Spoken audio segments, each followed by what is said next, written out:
درود بر همراهان کلام ماندگار. امروز که سایه جنگ بر سرزمین‌های گوناگون افکنده شده است، چه خوب است که سخنان بزرگان را درباره جنگ بشنویم. یکی از آن بزرگان احمد کسروی، دانشمند شهید و شهیر کشورمان است. او در زندگانی خود جنگ‌های متفاوتی را به چشم دیده است. از جنگ جهانی اول و دوم بگیر تا جنگ‌های مشروطه و جنگ‌های داخلی زمان رضاشاه. بریم تا ببینیم نظر کسروی درباره جنگ چیست. جنگ را باید با بدیها کرد. این جنگ‌ها که در جهان است جز میوه آز و کینه‌توزی نیست. جز از خیم‌های پست جانوری بر نمی‌خیزند. این توده‌ها بهر چه می‌جنگند؟ بهر چه پیروی از خرد نمی‌کنند؟ آنچه جدایی میان یکه‌ها و توده‌هاست. آیا بیابانیگری نیست که به هیچ شوندی خون میلیون‌ها جوانان را می‌ریزند؟ سیاهکاری نیست که بر سر شهرها بوم می‌بارانند؟ در راه کدام خواست بزرگی این همه آسیب‌ها را می‌رسانند؟ این مردانی که جهان را با آزمندی و خونریزی راه می‌برند ارجمند نتوان داشت. جنگ را باید با بدیها کرد، با ستمگری‌ها و مرز نشناسی‌ها کرد. این جنگ‌ها که در جهان است و هر چند سالی یک بار تازه می‌گردد جز میوه آز و کینه‌توزی نیست. جز از خیم‌های زشت بر نمی‌خیزد، جز همسنگ پیکارهای پلنگان و گرگان نمی‌باشد. این توده‌ها بهر چه می‌جنگند؟ اگر درباره مرز یا درباره دیگری دو سخنی می‌دارند، چرا آن را با داوری به پایان نمی‌رسانند؟ چرا پیروی از خرد نمی‌کنند؟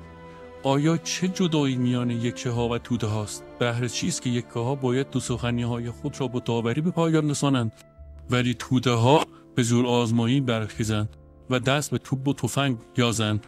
راستش آن است که دولت‌های بزرگ اروپا که در سایه ساختن جنگاج‌های نوین بسیار خود را نیرومند دیدند، هر یکی به آرزوی فرمانروایی به جهان افتاده می‌خواهد یگانه دولت بزرگی باشد که کشورهای پس افتاده شرقی را زیر دست گیرد و به کشورهای کوچک اروپایی چرگی نماید. و چون چند دولت است که این آرزو را می‌دارند، از این رو در میانه کشاکش پیدا می‌شود و کار به جنگ می‌انجامد. از آن سوی هر یک از این کشورها دسته‌هایی از جنگ بهره می‌برند. یک دسته کارخانه‌دارانند که از راه فروش جنگاج‌ها و دیگر نیازها سود گزاف می‌برند. یک دسته سیاستگرانند که در این کشاکش شناخته و به نام می‌گردند. یک دسته سرکردگانند که در هنگام جنگ به پایگاه‌های بالاتری می‌روند. یک دسته جوانان و هوسمندند که از پیدایش جنگ میدان به خودنمایی‌ها و برتری فروشی‌ها پیدا می‌کنند. این است جنگ پیاپی پیش می‌آید و هر بار آسیب‌های بزرگی به جهان می‌رسد. هرچه هست این جنگ‌ها نه به آنها نیازی هست و نه جهان سودی از آنها می‌برد. کاری سراپا زیان به خود میوه خیم‌های پست جانوری. آیا بیامنگری نیست که در هر جنگی از این سو و آن سو خون میلیون‌ها جوانان به خاک ریخته داغ‌ها به دل‌های مادران نشان می‌گذارند؟ آیا سیاهکاری نیست که بر سر شهرها بمب‌ها می‌بارانند و زن‌ها و بچگان بیگناه را به بدترین مرگ نابود می‌گردانند؟ آیا در راه کدام خواست این آسیب‌ها را به جهان می‌رسانند؟ چه هوده‌ای از این سیاهکاری‌ها چشم می‌دارند؟ آیا مردانی که جهان را با آزمندی و خونریزی راه می‌برند ارجمند توان شمرد؟ اینان با رفتار خود جهان آدمیگری را از ارج انداختند. اینان آدمیان را هرچه پست‌تر گرداندند. اینان خود را سررشته‌داران جهان می‌شناسند و چنین وامی‌دانند که جهان جز به انسان راه نتواند برد. و ما نیک می‌دانیم که چون این گفته‌های ما را شنوند خواهند گفت اینها آرزوهای خامی است، اینها پیش نرود. آدمیان از نخست چنین بودند و هستند. یا خواهند گفت شما بگویید. مردمان که گوش نخواهند داد. زندگی نبرد است.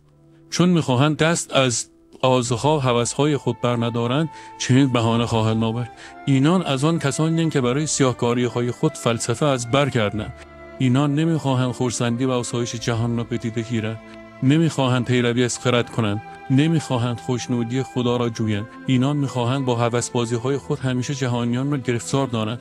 میخواهند پیاپی جهان را با آتش و خون کشند. میخواهند در راه هوس‌های خود میلیون‌ها جوانان را چون غنچه‌های ناشکفته به روی زمین ریزند.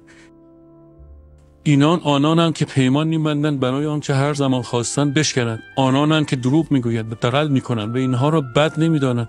آنانند که چون یک توده ناتوان میرسند نه نام خدا من، نه نام آدمیگری من، نه پیمان من، نه زینها، هیچ یک جلوی زورگوییشان ما نمیگیرد. ولی چون از یک توده توانگر زور و فشار میبیند بی‌شرمانه به فریاد میپردازند و ستمدیدگی مینمایند. اینان اندیشه های ما را خام پنداشته میخندند. من ناآگاهم که خامی اندیشه های آنها به همگی آشکار گردیده. ناآگاهم که روزگار به کارهای آنان چه زهرخنده‌ای میزند.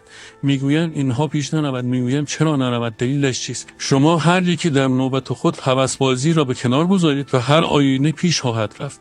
میگویند آدمیان از نخست چنین بودند و هستند. میگویند نه هرچه بوده نباید بود. بسیاری چیزهاست که نخست نمی بوده و سپس آغاز شده و پیش رفته. بسیاری چیزهاست که تاکنون نیست و از این پس باید بود.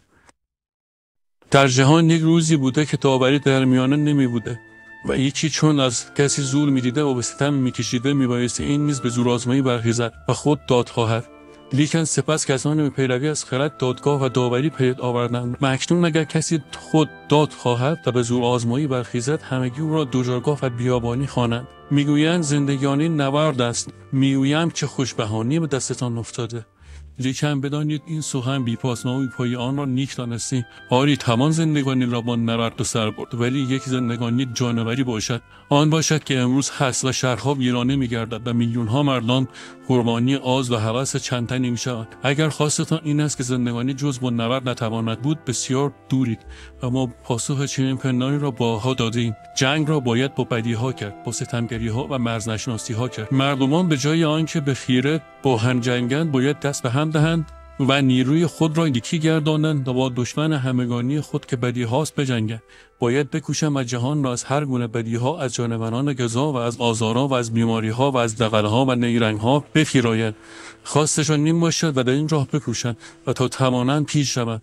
به جای آنکه این کشور و آن کشور بتازند و بیهوده این جنگ‌ها را به کار برند و خونها ریزند، هر توده‌ای در جای خود نشینند و به آبادی و نیشی جهان کوشند و اگر توده‌ای را دیدند که سر ستمگری می‌دارند و یا مرز دیگران را نشناخته در می‌گذارند، دست به هم داده آنان را در جای خود نشانند و این جنگاچ‌ها را در آن راه به سر برند.